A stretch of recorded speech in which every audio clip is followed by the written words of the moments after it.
ഇവിടെ സംസ്ഥാന വിവരാവകാശ കമ്മീഷണർ പാസാക്കിയ ഉത്തരവിൽ ഇന്ന പാരഗ്രാഫുകൾ മാറ്റിവെച്ച് ഈ റിപ്പോർട്ട് പുറത്തുവിടണമെന്ന് പറയുമ്പോൾ തന്നെ പൂർണ്ണമായി വ്യക്തിപരമായി അത് സ്കൂട്ടിനി ചെയ്യാനുള്ള ഒരു അധികാരം സാംസ്കാരിക വകുപ്പിന്റെ വിവരാവകാശ ഓഫീസർക്ക് കൊടുത്തുകൊണ്ട് തന്നെയാണ് ഇത്തരത്തിലുള്ള ഒരു ഉത്തരവ് പാസാക്കിയത്.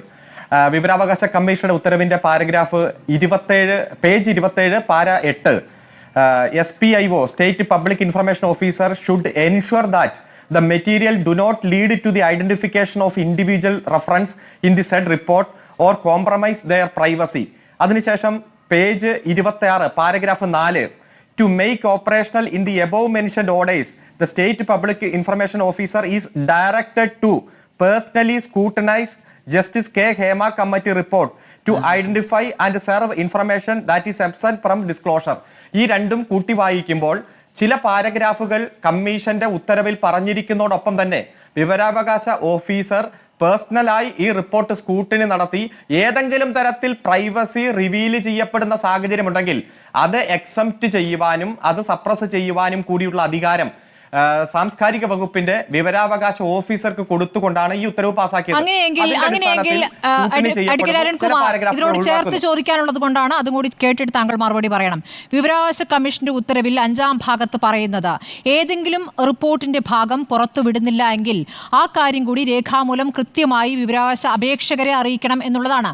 ഞങ്ങളുടെ പ്രതിനിധി റോഷിപാലും അപേക്ഷകനായിരുന്നല്ലോ, അദ്ദേഹത്തിനെ അങ്ങനെ കൃത്യമായി അറിയിച്ചിട്ടില്ല. അതെന്തുകൊണ്ടായിരിക്കാം? അത് പരിശോധിക്കേണ്ടതാണ്. കൃത്യമായിട്ട് അങ്ങനെ ഉത്തരവിൽ പറഞ്ഞിട്ടുണ്ടെങ്കിൽ അത് പരിശോധിക്കേണ്ടതാണ്. ഇവിടെ പ്രധാനപ്പെട്ട ക്വസ്റ്റ്യൻ എന്താണ്? ഈ റിപ്പോർട്ട് പുറത്തു വരണ്ട എന്നോ, ആരെയെങ്കിലും സംശയിക്കേണ്ടതില്ല എന്നോ, തുടർ നടപടി സ്വീകരിക്കേണ്ടതില്ല എന്നോ, കുറ്റം ചെയ്തവരെ ശിക്ഷിക്കേണ്ടതില്ല എന്നോ ഒരാളും ആഗ്രഹിക്കുന്നില്ല. സിനിമാ മേഖലയിലെ പ്രശ്നങ്ങൾ ശാശ്വതമായി പരിഹരിക്കാൻ വേണ്ടിയിട്ടുള്ള പരിശോധനയും തുടക്കം മുതൽ ഇതിൽ കാണിച്ച അലംഭാവം അല്ലെങ്കിൽ മനഃപൂർവ്വം കാര്യങ്ങൾ വൈകിക്കാനുള്ള നീക്കം, മന്ത്രിയുടെ അടക്കമുള്ള പ്രതികരണങ്ങൾ, അതാണല്ലോ നമ്മുടെ മുന്നിൽ ഇപ്പോഴുള്ളത്. മന്ത്രി സജി ചെറിയാൻ പലപ്പോഴായി നടത്തിയ പ്രതികരണങ്ങൾ, ഈ റിപ്പോർട്ട് പുറത്തുവിടണമെന്ന് ആദ്യം സാംസ്കാരിക വകുപ്പിനെ സമീപിക്കുന്നു, അതിനുശേഷം വിവരാവകാശ കമ്മീഷനെ സമീപിക്കുന്നു, അതിനുശേഷം ഹൈക്കോടതിയുടെ ഉത്തരവ് വരുന്നു, ജനം ഇത് ചർച്ച ചെയ്യണം, പൊതുസമൂഹം ചർച്ച ചെയ്യണമെന്നുള്ള ഉത്തരവ് വരുന്നു. അതിനുശേഷം വരുന്ന ഹർജികളിലും എന്തെങ്കിലും തീരുമാനമാകട്ടെ എന്നുള്ള മന്ത്രിയുടെ കാത്തുനിൽപ്പ്, അതിനുശേഷമേ പുറത്തുവിടൂ എന്നുള്ള വിവരമറിയിക്കൽ, അങ്ങനെ 19-ാം തീയതി 2:30 വരെ കാണിച്ച ആ ഒരു ജാഗ്രതയുണ്ടല്ലോ, ആ ജാഗ്രത ഇരകൾക്ക് വേണ്ടിയുള്ള ജാഗ്രതയായിട്ടല്ല പൊതുസമൂഹം മനസ്സിലാക്കുന്നത്, ഞങ്ങൾ മനസ്സിലാക്കുന്നത്. അപ്പോൾ അതിനുശേഷമാണിപ്പോൾ ഈ ഖണ്ഡികകൾ പൂർത്തിയെന്ന വിവരവും വരുന്നത്. അപ്പോൾ SPIO ആണ് എല്ലാത്തിനെയും ഉത്തരവാദി എന്നാണോ പറയുന്നത്? അങ്ങനെയെങ്കിൽ ആ SPIOക്കെതിരെ നടപടിയെടുക്കാൻ വിവരാവകാശ കമ്മീഷന് അധികാരമുണ്ട്. അപ്പോൾ ആ നടപടികളിലേക്ക് പോകട്ടെ എന്നാണോ സർക്കാർ ആലോചിക്കുന്നത്? അല്ല, നിങ്ങൾക്ക് തോന്നിയതും പൊതുജനങ്ങൾക്ക് തോന്നി എന്ന് നിങ്ങൾ ക്ലെയിം ചെയ്യുന്നതും ഒന്നും യാഥാർത്ഥ്യവുമായി പുലബന്ധമുള്ളതല്ല. സിനിമാ മേഖലയിൽ ഉള്ള പ്രശ്നങ്ങൾ പഠിക്കാൻ WCCയുടെ ഒരു പരാതി കിട്ടിയപ്പോൾ അത് നിശ്ചയിച്ചത് LDF ഗവൺമെന്റ്, ഒരു കമ്മിറ്റിയെ വെച്ചത് LDF ഗവൺമെന്റ്. ആ റിപ്പോർട്ട് സ്വീകരിച്ചതിന് ശേഷം 24 ശുപാർശകളിൽ ഭൂരിഭാഗം ശുപാർശകളും അഡ്രസ് ചെയ്യാൻ വേണ്ടിയിട്ടുള്ള നടപടിക്രമങ്ങൾ ആരംഭിച്ചത് LDF ഗവൺമെന്റ്. പ്രൈവസിയുമായി ബന്ധപ്പെട്ടുകൊണ്ട് ഈ കമ്മിറ്റിക്ക് നേതൃത്വം വാർത്താസമ്മേളനത്തിൽ പറഞ്ഞു വരുൺ, ഞങ്ങളെ വിളിപ്പിച്ചിരുന്നു ഈ റിപ്പോർട്ട് കിട്ടിയ ശേഷം. അത് വിളിപ്പിച്ചിട്ട് കാര്യങ്ങൾ എന്താണ്? ഈ ബാത്റൂം സൗകര്യമില്ല, അടിസ്ഥാന സൗകര്യങ്ങളില്ല, അതുമേലൊക്കെ തീരുമാനം വേണമെന്നുള്ള കാര്യമാണ് പറഞ്ഞത്. ഇതിൽ ഏറ്റവും ഗൗരവത്തിലുള്ള വിവരങ്ങളെക്കുറിച്ച് ഞങ്ങളോടൊന്നും പറഞ്ഞിട്ടില്ല എന്നാണ് സംഘടന പറഞ്ഞത്. അപ്പോൾ അതായിരുന്നു നടപടി.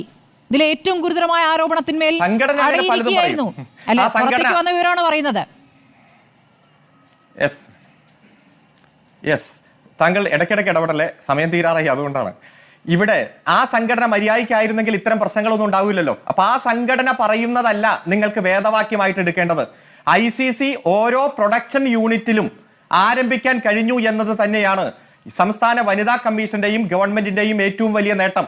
ഇതിൽ പറയുന്ന ഭൂരിഭാഗം കാര്യങ്ങളും ഓരോ പ്രൊഡക്ഷൻ യൂണിറ്റിലും ഉണ്ടാകുന്ന ICC തമാശയാണ്. ICC ഒന്നും അല്ല പ്രവർത്തിക്കുന്നത്. ഓരോ ആൻസറിനും നിങ്ങൾ ഇങ്ങനെ ഇടപെടുവാണല്ലോ. നിങ്ങൾ പിന്നെ ഈ ചർച്ചയ്ക്ക് വിളിക്കേണ്ട കാര്യമില്ല കേട്ടോ. ICC എങ്ങനെയാണ് പ്രവർത്തിക്കുന്നത് എന്ന് വനിതാ കമ്മീഷൻ പരിശോധിക്കുന്നുണ്ട്. ചില മേഖലകളിൽ ICCയുടെ തലവനായി വരുന്നത് പുരുഷന്മാർ തലവനായി വന്ന ICC കയ്യോടെ പൊക്കിയിട്ടുണ്ട് വനിതാ കമ്മീഷൻ.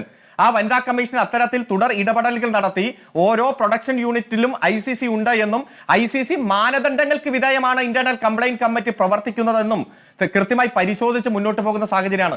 ഇത് ഒറ്റ ദിവസം കൊണ്ട് പരിഹരിക്കാൻ പറ്റിയ പ്രശ്നമല്ലല്ലോ. അതുപോലെ തന്നെ ഒരു സിനിമാ നയം രൂപീകരിക്കാനുള്ള പ്രവർത്തനം, ഒരു നിയമനിർമ്മാണം നടത്താനുള്ള പ്രവർത്തനം, സാങ്കേതിക പ്രവർത്തകരായ വനിതകളും നടിമാർ അടക്കമുള്ള വനിതകൾ ഈ രംഗത്തുള്ളവർക്ക് എല്ലാ തരത്തിലുള്ള പഠന സൗകര്യം, പ്രോത്സാഹനം, പ്രത്യേക അവാർഡ്, അത്തരം കാര്യങ്ങളിലൊക്കെ എല്ലാം ഗവൺമെന്റ് അഡ്രസ് ചെയ്തു. പക്ഷേ ഗവൺമെന്റിന് ചില കാര്യങ്ങളിൽ പരിമിതിയുണ്ട്. അത് ഇന്നലെ ഹൈക്കോടതിയിലെ ഡിവിഷൻ ബെഞ്ച് കണ്ടെത്തി. 6ാമത്തെ പാരഗ്രാഫിൽ പൂഴ്ത്തിവെക്കപ്പെട്ട ഭാഗങ്ങൾ അതിന്റെ ഉത്തരവാദിത്വം ആർക്കാണ് എന്നാണ് താങ്കൾ കൃത്യമായി പറയുന്നത്. ഇതിൽ സർക്കാരിന് യാതൊരു റോളുമില്ല. സാംസ്കാരിക വകുപ്പ് ഇടയ്ക്കിടയ്ക്ക് പറയുന്നുണ്ട് ഞങ്ങൾക്ക് റോളേ ഇല്ല, ഉദ്യോഗസ്ഥയെ ഏൽപ്പിച്ച ശേഷം ഞങ്ങൾക്ക് റോളേ ഇല്ല എന്ന്. റോളേ ഇല്ലാത്തവരെ കാണാൻ എന്തിനാണ് ഈ WCC വരേണ്ടത്? റോളേ ഇല്ലാത്തവരെ കാണാൻ എന്തിനാണ് സംഘടനയുടെ ഭാരവാഹികൾ വരേണ്ടത്?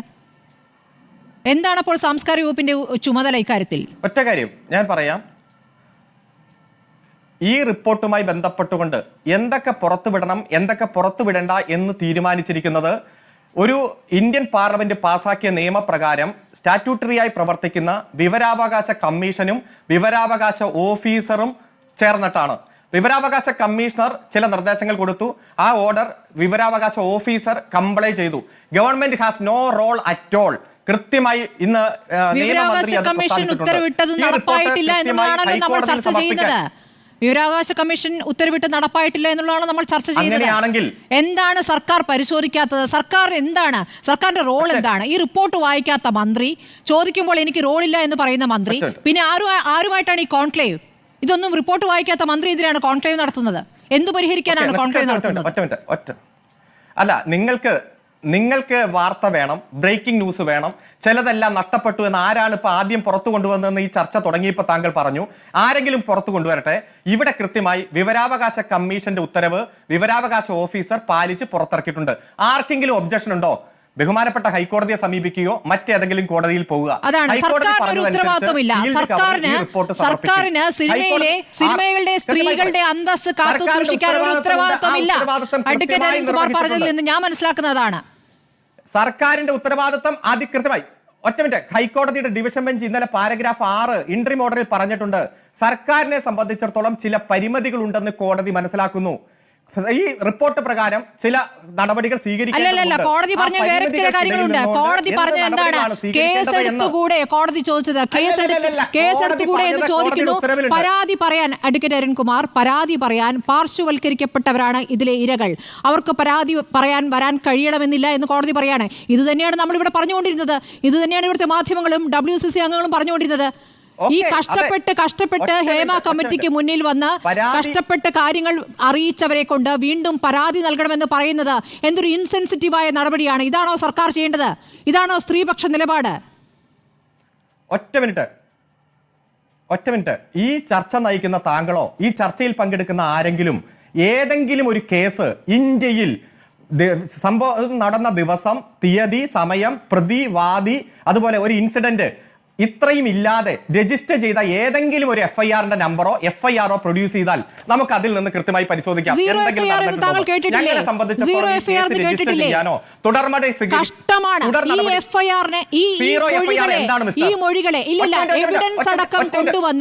എവിഡൻസ് അടക്കം കൊണ്ടുവന്ന് ഈ ഹേമ കമ്മിറ്റിക്ക് മുന്നിൽ പ്രതികരിച്ചിരിക്കുന്ന ഈ പ്രതികരണങ്ങൾ തന്നെ ഒരു FIR ആയി കണക്കാക്കണമെന്നാണ് ഒരു മുൻ ജഡ്ജി നമ്മളോട് അഭിപ്രായപ്പെട്ടിരിക്കുന്നത്. താങ്കളും ഒരു അഭിഭാഷകനാണല്ലോ.